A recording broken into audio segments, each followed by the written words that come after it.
What if I told you that a container smaller than a shoebox could hold an entire functioning ecosystem?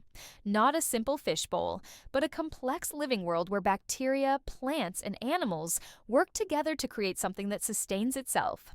Welcome to the world of nano aquariums, tanks holding 10 liters or less. These tiny underwater worlds have exploded in popularity over the past decade, and for good reason. They fit on desks, countertops, even bookshelves. They're affordable to set up, and when done right, they offer a window into ecological processes that larger tanks can obscure.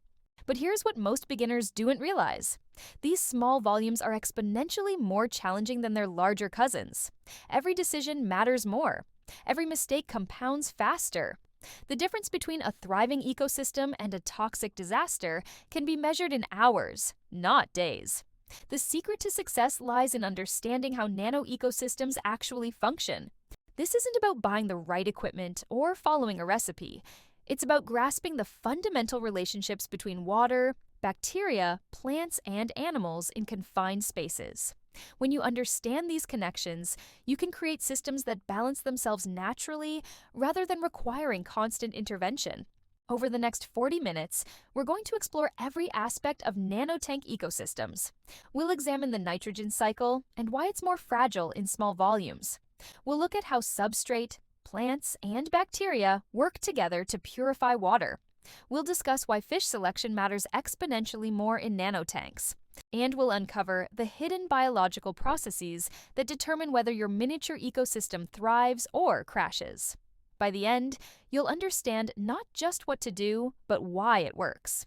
You'll see your nanotank not as a glass box with some fish, but as an interconnected living system where every component affects every other.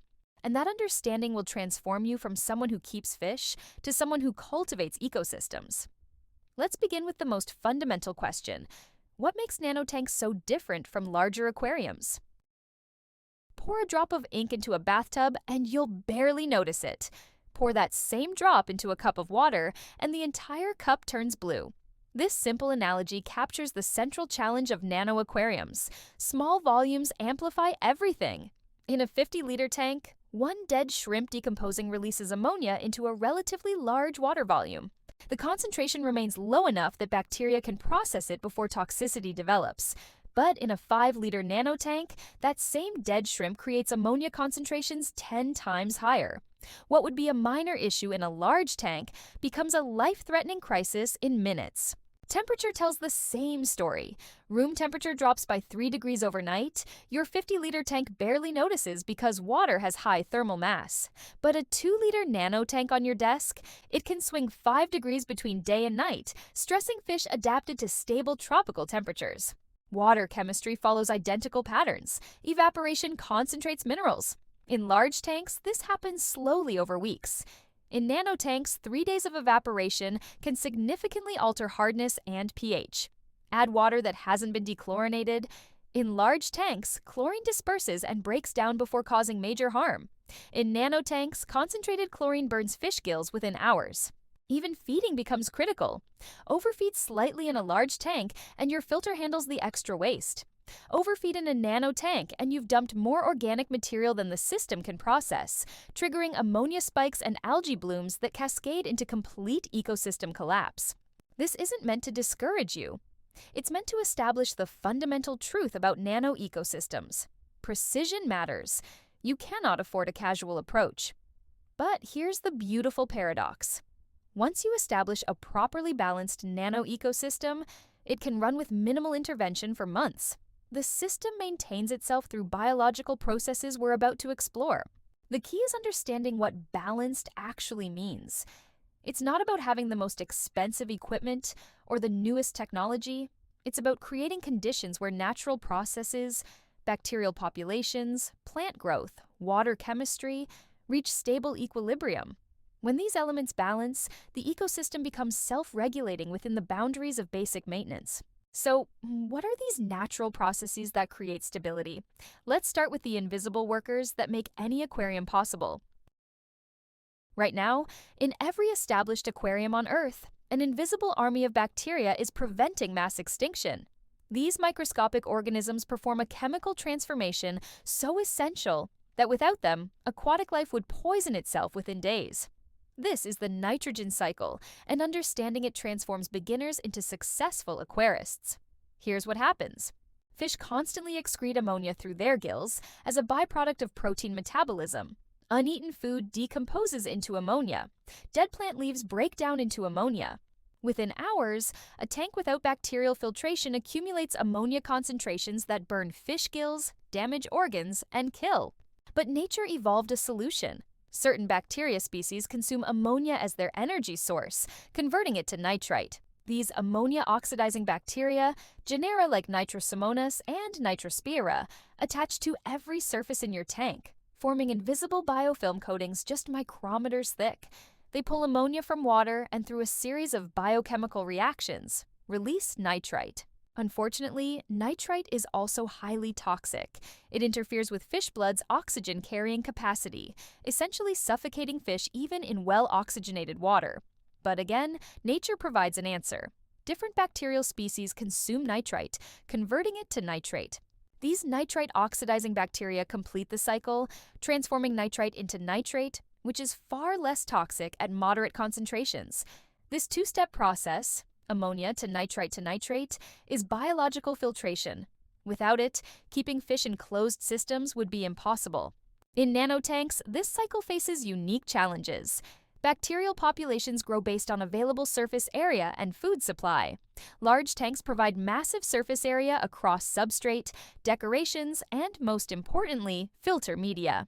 Nanotanks have proportionally less surface area, meaning smaller bacterial populations relative to waste production. The growth rate of nitrifying bacteria compounds this challenge. These organisms reproduce extremely slowly. They can take 24 to 48 hours to double their population. Compare this to heterotrophic bacteria that can double in 20 minutes, and you understand why cycling a new tank requires patience. The bacteria simply cannot grow fast enough to immediately handle a full fish load. This is where substrate enters the picture as one of several critical surfaces. In a nanotank, every available surface hosting bacteria matters. Your filter media provides the majority of biological filtration. Research shows filters account for 80 to 90% in most setups. But the remaining 10 to 20% comes from substrate, decorations, plant surfaces, even the glass walls. In larger tanks, you have buffer capacity. If your filter fails, substrate bacteria might sustain the cycle long enough for you to notice and fix the problem. In nanotanks, that buffer barely exists. If your filter stops working for 6 hours while you're at work, your tiny bacterial populations on substrate and surfaces cannot handle the waste load. Ammonia accumulates. Fish suffer. This fragility demands redundancy. You need robust filter media hosting dense bacterial colonies. You need substrate chosen and maintained to support bacterial growth. You need plants that can absorb ammonia directly, providing a backup pathway. Each component alone is insufficient. Together, they create the redundancy that keeps nano ecosystems stable. The good news? Once established, and establishment takes 4 to 6 weeks. These bacterial populations work continuously with no input from you. They don't need feeding. They don't need maintenance beyond avoiding actions that kill them. They simply consume ammonia and nitrite as fast as your fish produce it, maintaining water quality automatically. But bacteria aren't the only living workers in your nano ecosystem. Plants provide equally crucial functions that many beginners overlook. Ask most beginners why they add plants to aquariums and they'll mention aesthetics. Plants look nice. They make tanks more natural. They provide hiding spots for shy fish. All true, but plants do something far more important. They're living filtration systems that can outperform mechanical filters at certain tasks. Plants consume the same waste products that bacteria process, but through completely different mechanisms. While bacteria convert ammonia to nitrite through oxidation, plants absorb ammonia and nitrate directly, incorporating nitrogen into their tissues as they grow. Fast-growing stem plants can pull significant amounts of nitrogen from water within hours. Research in planted aquariums has demonstrated that abundant plant growth can reduce water change frequency from weekly to monthly or even less. The plants are literally consuming waste before it accumulates to problematic levels. This is not theoretical. Experienced aquarists running heavily planted tanks routinely maintain water parameters that would require daily water changes in unplanted systems. But plants offer benefits beyond nitrogen consumption. During photosynthesis, they produce oxygen. In nanotanks with limited surface area for gas exchange, this oxygen production can be the difference between adequate and insufficient oxygenation, especially during daylight hours. At night, plants switch to respiration and consume oxygen, but the daytime production usually exceeds nighttime consumption in well-lit planted tanks. Plants also compete with algae for nutrients and light. This is crucial in nanotanks where algae can quickly overwhelm small volumes.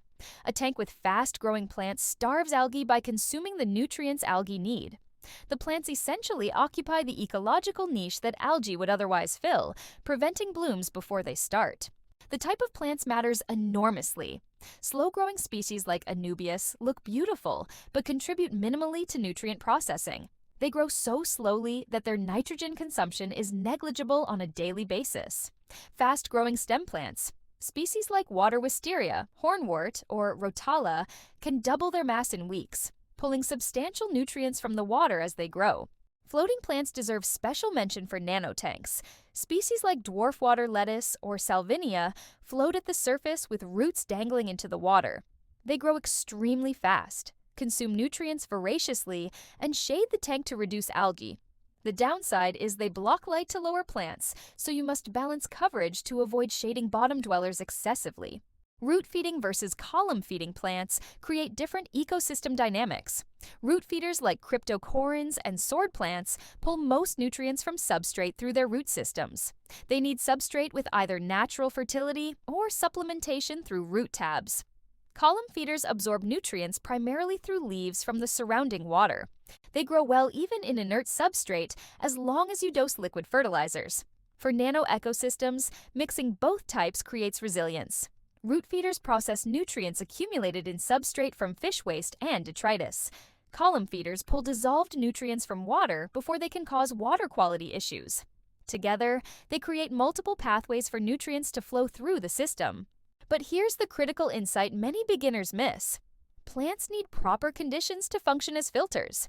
Inadequate lighting, and they barely grow, providing minimal nutrient consumption. Starve them of essential nutrients, and they deteriorate rather than thrive. You cannot simply add plants and expect them to magically solve water quality problems. You must provide conditions for growth, appropriate light, some fertilization, stable parameters. When conditions are right, plants transform nanotank keeping. They buffer pH swings through their metabolic processes. They release compounds that suppress certain pathogens. They provide surfaces for beneficial bacteria to colonize, multiplying the biological filtration capacity. They create visual barriers that help territorial fish coexist peacefully. Think of plants not as decorations, but as biological infrastructure. Just as bacteria are invisible workers processing nitrogen, plants are visible workers performing multiple ecosystem functions simultaneously. Both are essential in properly functioning nanotanks. When you look at your aquarium, the substrate might seem like the least important component. It's just what holds plants down and covers the glass bottom, right? Wrong. The substrate in a nanotank is a living ecosystem layer that dramatically affects water quality, plant health, and system stability. Let's start with what substrate actually does. First, it provides surface area for beneficial bacteria. Every grain of gravel or sand becomes potential real estate for bacterial biofilm. Research comparing substrate bacterial populations to filter media shows substrate hosts far fewer bacteria per surface area, perhaps 10 to 15% of what develops in optimized filter media. But in nanotanks where every surface counts, that 15% matters. Second, substrate serves as the root zone for plants. Root-feeding species rely on substrate to anchor themselves and access nutrients. The substrate becomes a nutrient reservoir through natural accumulation of fish waste and organic detritus, or through deliberate enrichment with specialized plant substrates. Third, substrate affects water chemistry. This is crucial and frequently misunderstood.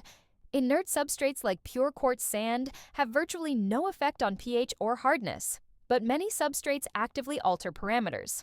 Crushed coral releases calcium and carbonate, raising pH and hardness, perfect for certain fish, but toxic for soft water species. Aqua soils containing peat lower pH and soften water. Fourth, substrate influences oxygen distribution through particle size. Fine sand compacts, blocking water circulation and creating anaerobic zones that produce toxic hydrogen sulfide. Coarser gravel maintains spaces between particles, allowing oxygen-rich water to penetrate deeper and support bacterial populations throughout the substrate depth. For nanotanks, choosing appropriate substrate requires matching several factors. If you plan heavy planting with root feeders, you need either nutrient-rich aqua soil or inert substrate supplemented with root tabs. For tanks with minimal plants or column-feeding species only, simple gravel works fine. Particle size matters more in nanovolumes. Very fine sand under 1 millimeter compacts readily and should be kept to depths under 2 centimeters to avoid anaerobic problems. Particles from 2 to 4 millimeters provide the sweet spot. They maintain water circulation while offering good surface area and anchoring for plants. Depth is critical in nanotanks. Every centimeter of substrate consumes volume you could fill with water. In a 10-liter tank, 3 centimeters of substrate might occupy 1 liter, 10% of your total volume. Keep substrate depth between 1 and 2 centimeters in most nano setups. This provides adequate bacterial surface area and plant anchoring without sacrificing precious swimming space. Aqua soils designed for planted tanks offer tremendous benefits, but require careful use in nanovolumes. They come preloaded with nutrients, support explosive plant growth, and buffer pH. But they also leach ammonia when new, creating cycling challenges in small volumes. If you use aqua soil in nanotanks, expect daily water changes for the first week and do not add fish until ammonia and nitrite test 0 consistently. One often overlooked aspect of substrate, it takes weeks to months to fully mature. New substrate is sterile. Bacterial populations must grow. Biofilm must develop. In the early weeks, substrate contributes almost nothing to biological filtration. By month 3, it's hosting established bacterial communities. By month 6, it's a fully integrated component of your ecosystem. During this maturation, substrate interacts with plants. Root systems spread, oxygenating substrate and extracting nutrients. Beneficial relationships develop between plant roots and bacteria. The rhizosphere becomes a hotspot of microbial activity. This plant-substrate bacteria partnership creates stability that bare substrate or planted-only systems cannot match. Maintenance affects how well substrate functions. Aggressive vacuuming destroys biofilm that took months to develop. But ignoring substrate allows organic waste accumulation that creates problems. The solution: gentle surface vacuuming in open areas during water changes, leaving planted zones undisturbed.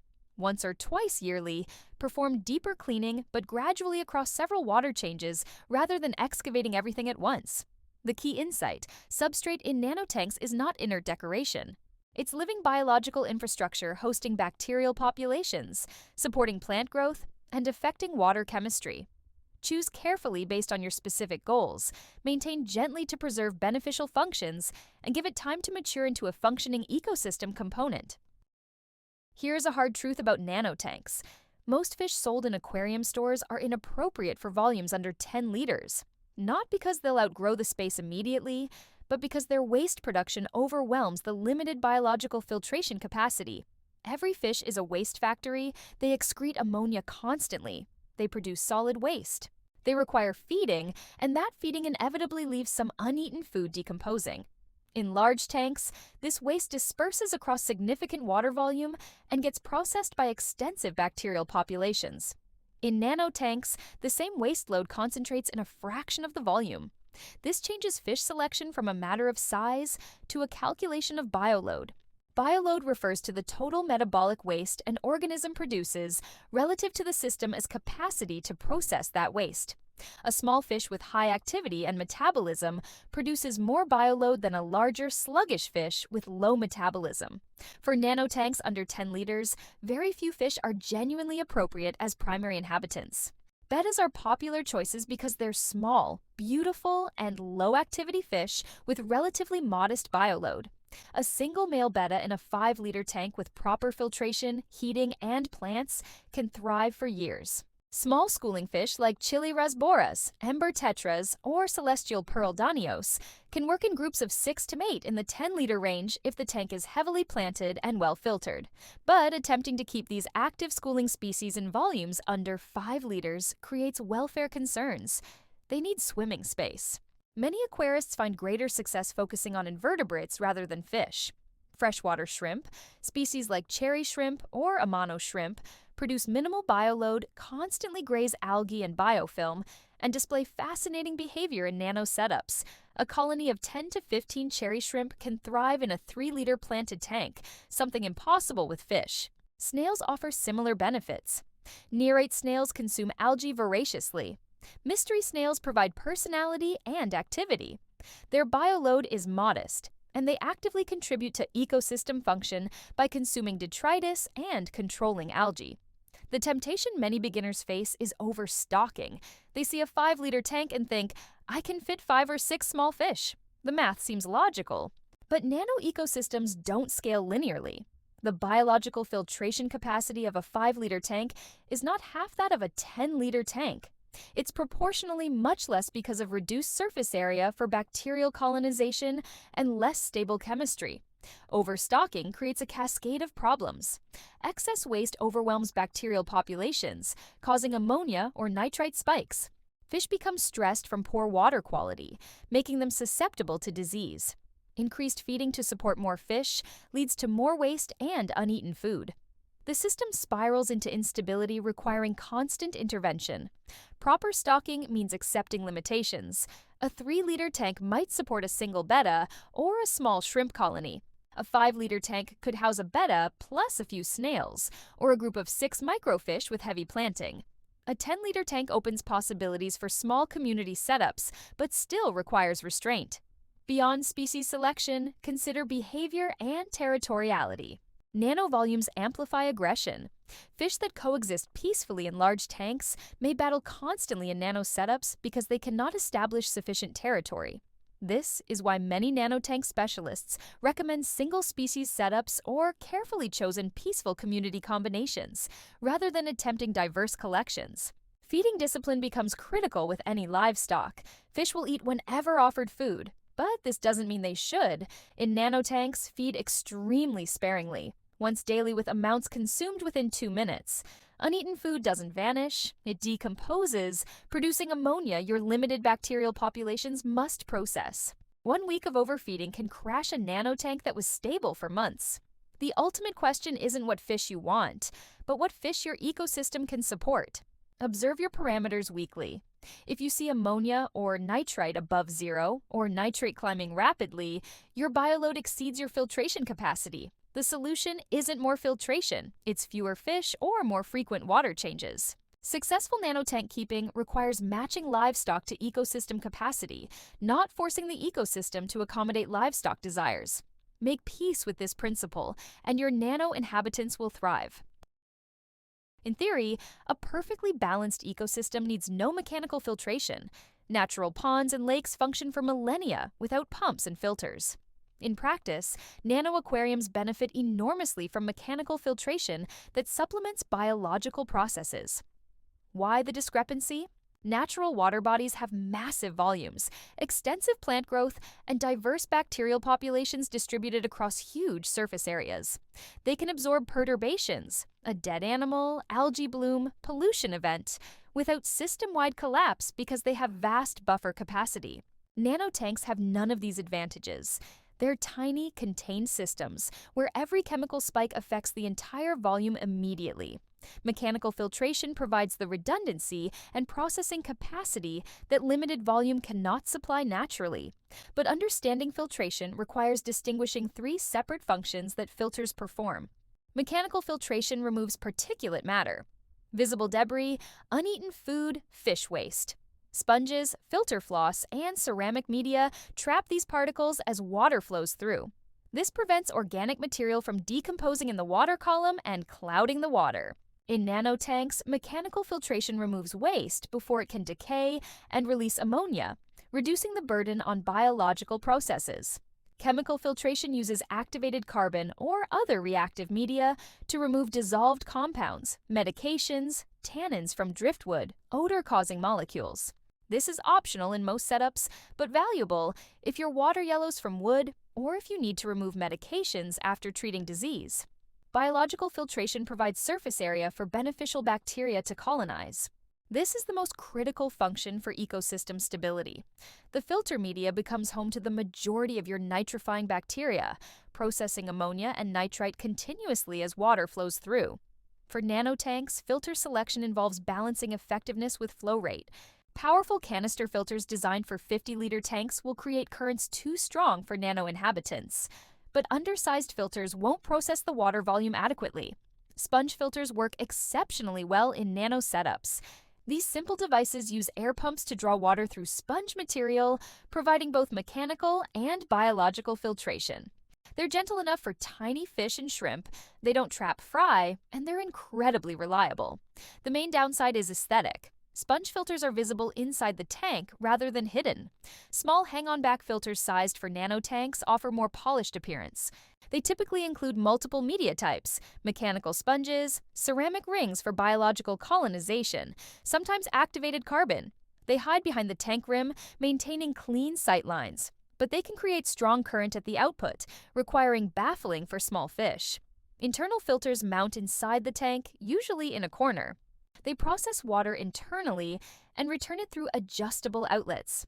Like sponge filters, they're visible, but modern designs are compact and relatively unobtrusive. They work well in nano setups because they're sized appropriately for small volumes. Regardless of filter type, media selection matters enormously. For biological filtration, you want high surface area material that maintains structure. Ceramic rings, bioballs, or quality sponges provide excellent bacterial colonization sites. Avoid constantly replacing biological media. Those bacteria need weeks to establish, and every media change resets your biological filtration. For mechanical filtration, use coarse sponges or filter floss that trap debris without immediately clogging. Clean mechanical media when water flow decreases noticeably, typically every 2 to 4 weeks. Rinse in old tank water removed during water changes rather than tap water. Chlorine in tap water kills beneficial bacteria. Flow rate requires careful consideration. General guidance suggests turning over tank volume 3 to 5 times per hour. A 5-liter tank should pass 15 to 25 liters per hour through filtration. But this is guidance, not law. Observe your fish. If they're constantly fighting current or hiding, reduce flow. If water seems stagnant and debris accumulates on surfaces, increase circulation. Position filter outputs to create gentle circulation without dead zones. In nanotanks, even small dead zones can develop anaerobic conditions. Aim for gentle water movement throughout the tank that doesn't stress inhabitants. One critical point: filtration supplements ecosystem function. It doesn't replace it. Even with the best filter, you need substrate supporting bacterial growth, plants consuming nutrients, and appropriate bioload. The filter provides redundancy and processing capacity, but the ecosystem as a whole determines stability. Some nano-aquarists successfully run filterless setups, relying entirely on plants, substrate bacteria, and frequent water changes. This can work with extremely light stocking, heavy planting, and diligent maintenance. But for most hobbyists, especially beginners, mechanical filtration provides insurance against mistakes and helps maintain stability through early months when ecosystems are developing. Water is not water. This might sound absurd, but it's the key to understanding why some nanotanks thrive while others constantly crash. Every water source contains dissolved minerals, gases, and compounds that create specific chemical conditions. Conditions that determine whether your ecosystem succeeds. 3 parameters matter most: pH, hardness, and temperature. Understanding each transforms you from someone reacting to problems to someone preventing them. pH measures acidity or alkalinity on a scale from 0 to 14, with 7 being neutral. Most tropical fish thrive in pH from 6.5 to 7.5. But different species evolved in vastly different water conditions. Many South American species come from soft, acidic blackwater streams with pH around 6. Many African cichlids evolved in hard, alkaline lakes with pH around 8. In nanotanks, pH can swing more dramatically than in large volumes because there's less buffering capacity. Organic acids from decomposing matter accumulate faster in small volumes, potentially dropping pH.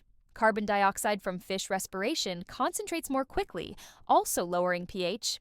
Meanwhile, certain substrates or decorations can release minerals that raise pH. The goal isn't achieving some magic perfect pH, it's achieving stable pH appropriate for your inhabitants. A tank holding steady at pH 7.2 provides better conditions than one swinging between 6.8 and 7.6 daily. Stability trumps specific numbers. Hardness measures dissolved minerals, primarily calcium and magnesium. General hardness refers to total mineral content. Carbonate hardness measures specifically carbonate and bicarbonate, which buffer against pH changes. Hard water contains abundant minerals. Soft water contains minimal minerals. Like pH, hardness should match inhabitant requirements. Soft water species suffer in hard water. Hard water species struggle in soft water. And nanotanks concentrate or dilute hardness issues depending on substrate choice and water change practices. Temperature affects metabolism, oxygen solubility, and chemical reaction rates. Most tropical fish require temperatures between 22 and 28 degrees Celsius. But specific species have narrower preferences. Betta fish tolerate a wide range. Discus require warm water around 28 degrees consistently. In nanotanks, temperature management requires attention. Small volumes heat and cool rapidly. A tank on a sunny windowsill might swing 6 degrees between morning and afternoon. A tank near an air conditioning vent experiences constant cooling. These temperature fluctuations stress fish adapted to stable tropical conditions. Heaters designed for nano volumes maintain consistent temperature. But even with heaters, monitor placement. Position the tank away from windows, heating vents, and air conditioning to minimize environmental temperature swings. Beyond these three primary parameters, ammonia, nitrite, and nitrate tell you how well your biological filtration functions. In established tanks with proper filtration and bioload, ammonia and nitrite should always read 0. Nitrate accumulates gradually, requiring water changes to manage. Testing is essential, especially in early months. Use liquid test kits rather than strips for accuracy. Test weekly until the tank is stable and mature, then reduce to every 2 weeks or monthly. Anytime you see ammonia or nitrite above 0, you have problems requiring immediate attention. Either biological filtration is insufficient or bioload exceeds capacity. Water changes manage parameters that filtration cannot. Nitrate accumulates from biological processes. Minerals concentrate from evaporation. Trace elements deplete as plants consume them. Water changes export accumulated compounds and import fresh, balanced water. In nanotanks, water changes must be frequent and substantial. While large tanks might thrive with 20% weekly changes, nanotanks often need 30 to 50% weekly. The small volume means you're actually changing less absolute water. 50% of 5 liters is just 2.5 liters, easily changed in minutes. The critical rule: match temperature and dechlorinate. Pouring cold, chlorinated tap water directly into a nanotank shocks fish and kills beneficial bacteria. Fill buckets with tap water, add dechlorinator, let it reach room temperature or warm it slightly, then slowly add to the tank. This 15-minute preparation prevents disasters. One more consideration: source water chemistry determines what you can keep. If your tap water emerges at pH 8 with very high hardness, fighting to create soft acidic conditions requires constant effort and expense. Better to embrace your water chemistry and select inhabitants adapted to those conditions.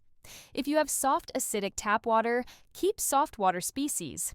If you have liquid rock, keep hard water species. Understanding water chemistry allows you to work with your ecosystem rather than against it. Test regularly. Change water consistently. Match inhabitants to your parameters. These habits transform water from a mysterious variable into a predictable, manageable component of your nano ecosystem. The single biggest mistake beginners make? Adding fish to newly set up tanks. It seems logical. You've added water, equipment works, everything looks ready. But appearances deceive. That clear water is biologically sterile, incapable of supporting fish life. New tanks lack the bacterial populations necessary to process waste. Remember those nitrifying bacteria converting ammonia to nitrate? They don't appear magically. They must grow from tiny starting populations, multiplying slowly over weeks until their numbers can handle fish waste. This process is cycling, and it's not optional. Attempting to skip it through chemistry, products, or impatience kills fish. The bacteria need time to multiply. That time cannot be compressed below certain biological limits. The traditional cycling method involves adding a pure ammonia source to the empty tank. As ammonia accumulates, ammonia-oxidizing bacteria multiply, feeding on the ammonia. After 1 to 2 weeks, ammonia levels drop as bacteria process it, but nitrite spikes as bacteria convert ammonia faster than nitrite-oxidizing bacteria can process it. After another week or two, nitrite-oxidizing bacteria multiply sufficiently to process nitrite, and nitrite begins accumulating. Full cycling takes 4 to 6 weeks typically. You know the cycle is complete when you can add ammonia and see it converted to nitrate within 24 hours with no ammonia or nitrite detectable. For nanotanks, fishless cycling is strongly recommended because the small volume makes any ammonia or nitrite spike immediately dangerous. Some aquarists attempt fission cycling with extremely hardy species and daily water changes, but this stresses fish unnecessarily. Shortcuts exist but aren't magic. Bottled bacteria products can seed your tank with established colonies, potentially reducing cycling time by half. But the bacteria still need time to multiply to numbers adequate for your intended bioload. Instant cycle is marketing fiction. Even with seeding, allow minimum 2 weeks before adding fish. The most effective cycling shortcut is borrowing media from established tanks. If you have another aquarium or know someone who does, ask for used sponge filter material or some ceramic rings from their filter. These media harbor established bacterial populations that jumpstart cycling dramatically. Add them to your filter and you might cycle in 10 to 14 days. During cycling, plants help significantly. Live plants begin consuming ammonia immediately, reducing the load bacteria must process. In heavily planted tanks, some aquarists add fish earlier because plant uptake prevents toxic ammonia accumulation. But this requires significant plant mass. One anubias won't suffice. Testing during cycling is essential. Test every 2 to 3 days, tracking how ammonia and nitrite levels change. Early on, you'll see ammonia rise. Then, ammonia drops while nitrite spikes. Finally, nitrite falls and nitrate appears. Only when ammonia and nitrite both read 0 consistently for several days is the cycle complete. Even after cycling completes, the ecosystem continues maturing for months. The bacterial populations are sufficient for basic function, but not robust. Biofilm development continues, plant roots spread and establish. Microbial diversity increases. A 6-month-old tank is more stable than a 6-week-old tank, even if both are technically cycled. This maturation period requires conservative stocking. Even in a fully cycled tank, don't add your entire intended fish population at once. Add 1 or 2 fish, wait a week while testing parameters to ensure bacteria can handle the increased load, then add more if parameters remain stable. Gradual stocking allows bacterial populations to scale up with bioload rather than being suddenly overwhelmed. During these first months, maintain vigilant testing schedules and conservative feeding. Any spike in ammonia or nitrite indicates the system cannot yet handle the current load. Respond with immediate water changes and reduced feeding until parameters stabilize. The frustrating reality is that patience determines success more than any equipment purchase. A perfectly equipped nanotank stocked too quickly will crash. A basic setup properly cycled and gradually stocked will thrive. Time is your most valuable tool in the establishment phase. Once established, truly established, meaning stable parameters for months without intervention, nanotanks require surprisingly minimal maintenance. Weekly water changes, daily feeding discipline, occasional filter cleaning, and periodic plant trimming keep the ecosystem running indefinitely. But reaching that stability requires respecting the biological processes that cannot be rushed. A thriving nano ecosystem is not static. It's a dynamic equilibrium where inputs and outputs balance continuously. Fish produce waste. Bacteria consume waste. Plants absorb nutrients. Water changes export excess compounds. Food provides energy. Every component affects every other. Your job as the aquarist is maintaining this balance through minimal intervention, not zero intervention. True zero maintenance tanks are fantasy, but minimal, meaning your regular actions support natural processes rather than fighting them. Daily tasks are simple. Observe inhabitants for health and behavior, feed appropriate amounts once or twice, and verify equipment is functioning. This 5-minute ritual catches problems early when they are easily corrected, rather than discovering disasters after they've crashed your ecosystem. Weekly tasks include water changes and basic cleaning. Remove 30 to 50% of water using a siphon or small pump. During water removal, gently vacuum open substrate areas to remove accumulated debris. Wipe algae from glass with an aquarium-safe sponge. Check plant health and remove any dead or dying leaves. Refill with temperature-matched dechlorinated water. Total time, 20 to 30 minutes. Monthly tasks involve filter maintenance and deeper observation. Clean mechanical filter media in removed tank water to restore flow without killing beneficial bacteria. Trim fast-growing plants before they overtake the tank. Check water parameters with test kits. Inspect equipment for wear or malfunction. Assess whether plants need fertilization or fish seem stressed. These regular tasks prevent problems rather than reacting to them. The key is consistency. Weekly water changes prevent nitrate accumulation. Regular feeding discipline prevents overfeeding. Prompt removal of dead plant matter prevents decomposition spikes. Small actions performed regularly maintain stability that neglect or inconsistency destroys. But maintenance must also respect ecosystem maturity. Early months require more active management, testing frequently, adjusting feeding, monitoring fish health closely. As the ecosystem matures, you can relax slightly. 6 months in, you develop feel for your specific system. You know what the water should look like. You recognize normal versus concerning fish behavior. Your intuition supplements testing. Problems arise despite best efforts. Algae blooms suggest nutrient imbalance, either excess nutrients from overfeeding or insufficient plant growth to consume available nutrients. The solution isn't chemical warfare, it's identifying the imbalance and correcting it through feeding reduction, increased plant mass, or more frequent water changes. Cloudy water after establishment suggests bacterial bloom from excess organic matter. This typically follows overfeeding or occurs when something dies unnoticed and decomposes. The solution is water changes to dilute the organic load and reduced feeding until water clears. Fish disease requires careful treatment in nano volumes. Medications concentrate in small water volumes, potentially reaching toxic levels that wouldn't occur in larger tanks. Always underdose slightly in nano tanks and observe fish closely. For many common diseases, salt baths or quarantine treatment works better than medicating the entire tank. One critical aspect of maintenance, consistency matters more than perfection. A tank receiving religious weekly water changes, thrives, even if substrate aren't perfect or lighting aren't optimal. A tank with ideal equipment but erratic maintenance struggles constantly. The ecosystem adapts to consistent conditions. It cannot adapt to constantly changing variables. As your nano ecosystem matures over months and years, it becomes increasingly stable. The bacterial populations become robust and diverse.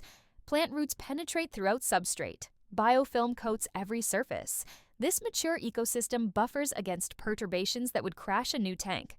You develop confidence in the system because you've observed how it responds to various situations. This is the payoff for patient establishment and consistent maintenance. Your nano ecosystem transitions from a fragile system requiring constant attention to a stable world that largely sustains itself. You transition from intensive caretaker to gentle steward, intervening minimally while enjoying maximum results. We've explored individual components: bacteria, plants, substrate, filtration, chemistry. But nano ecosystems are not collections of independent parts. They're integrated living systems where every element connects to every other. Consider what happens when you feed your fish. Food enters the ecosystem as energy and nutrients. Fish consume some, converting it to body mass and metabolic waste.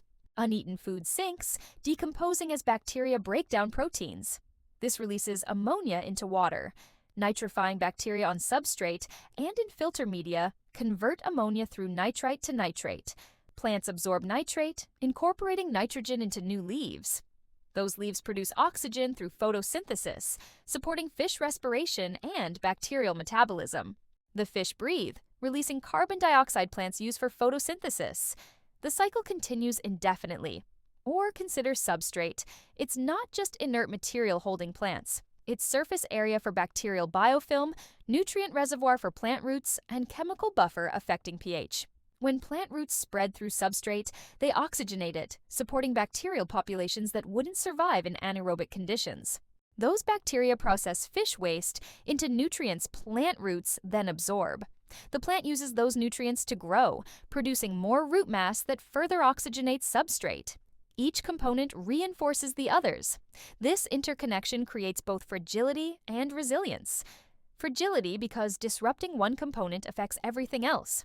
Kill your bacteria with medication or chlorinated water, and ammonia spikes immediately, stressing fish that may then become diseased, creating more organic waste that decomposes into more ammonia that fewer bacteria can process. The cascade accelerates toward collapse. But interconnection also creates resilience once established.